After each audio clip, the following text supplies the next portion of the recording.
A special significance is attached to each piece of regalia. The jewelled sword of state is presented to the Queen by the Archbishop, who bids her use it for the punishment of evildoers and for the protection of the law-abiding.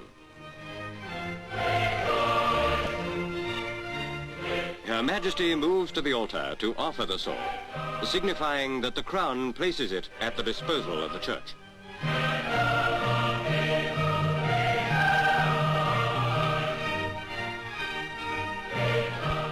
Upon the Queen's wrists are placed the armills, bracelets which symbolize the bond which unites her with her people. Now the robe royal is put upon the Queen with the words, "The Lord clothe you with the robe of righteousness and with the garments of salvation." The orb of gold, signifying the dominion of the cross over the world.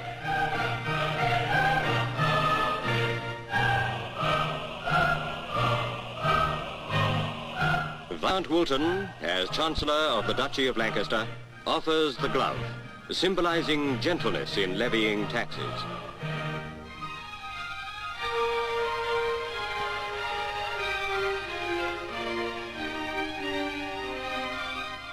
Now the royal scepter, the ensign of kingly power and justice. The rod with the dove, signifying that equity and mercy are never to be forgotten.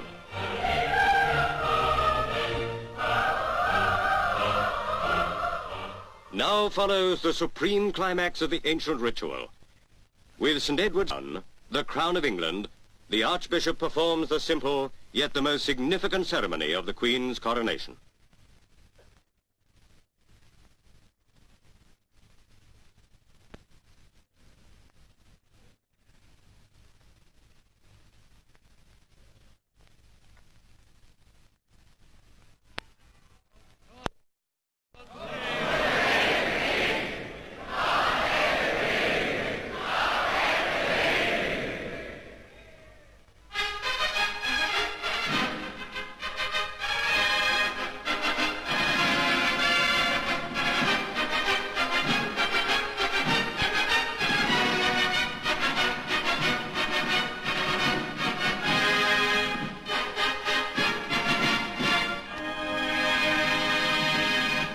Thus elevated by the combined power of church and state, the Queen moves to the throne to receive the homage of her princes and peers.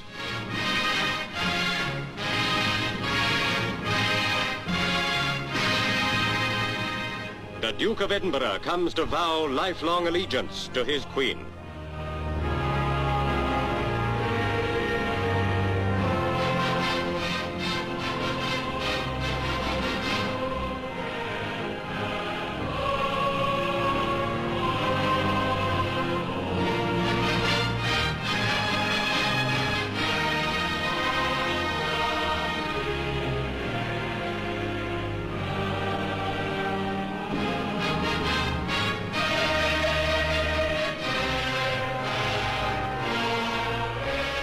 The homage draws to a close, and following the celebration of Holy Communion, which forms the framework of the service, the Queen moves for a short recess to St. Edward's Chapel.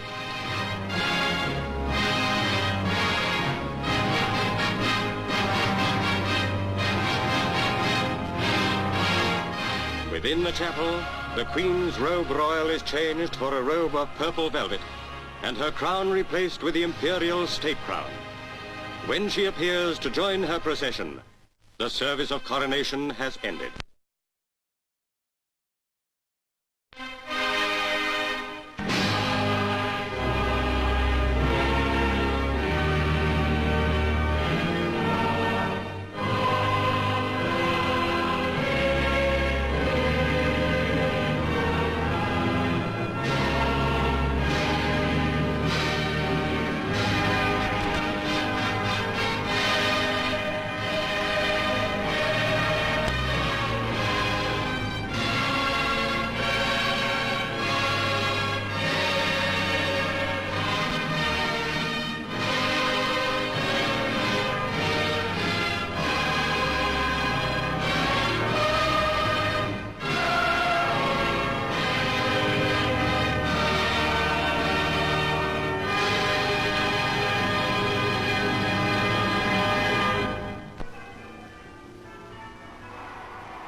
The 9 processions which accompanied the guests of the Abbey join into one enormous column to advance before Her Majesty on the journey back to the palace. Queen Salote of Tonga waves a warm greeting.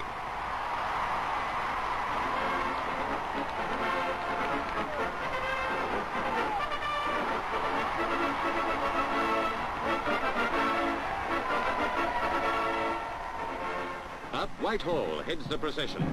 Marching in perfect precision are the Royal Marines.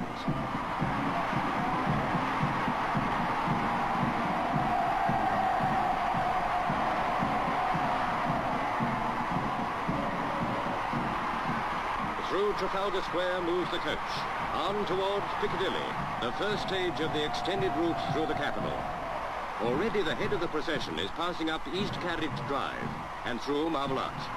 Men from nearly 50 lands over which the Queen holds sway are united in the mammoth parade that is the Empire's tribute to their sovereign lady.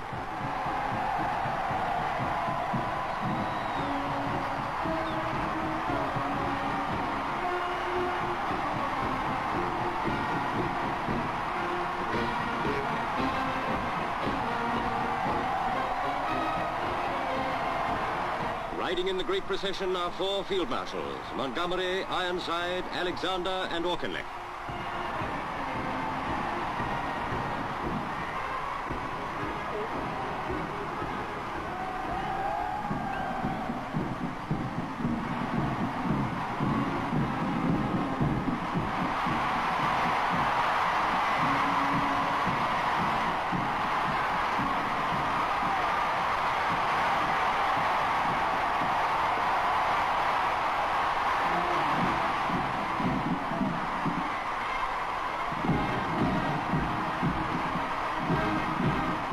Again the golden coach moves into the Mall, and those who cheered Her Majesty's procession to the Abbey acclaim her again, Elizabeth, the crowned Queen of Great Britain and the Commonwealth.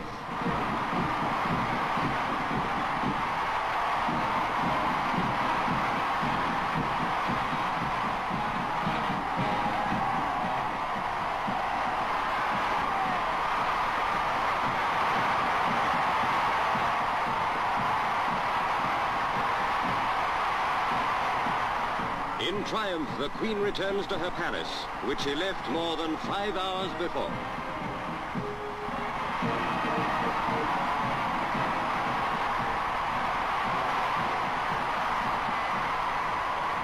As the coach moves away from sight, the crowd surges forward in a spontaneous gesture of affection. Now, to delight the thousands below, the Queen and her family step onto the balcony.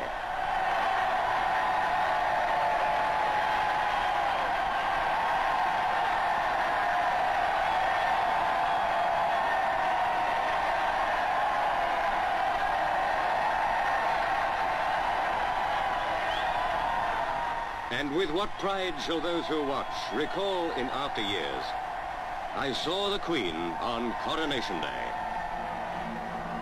The royal party glance up as squadrons of RAF jet fighters sweep past in tribute.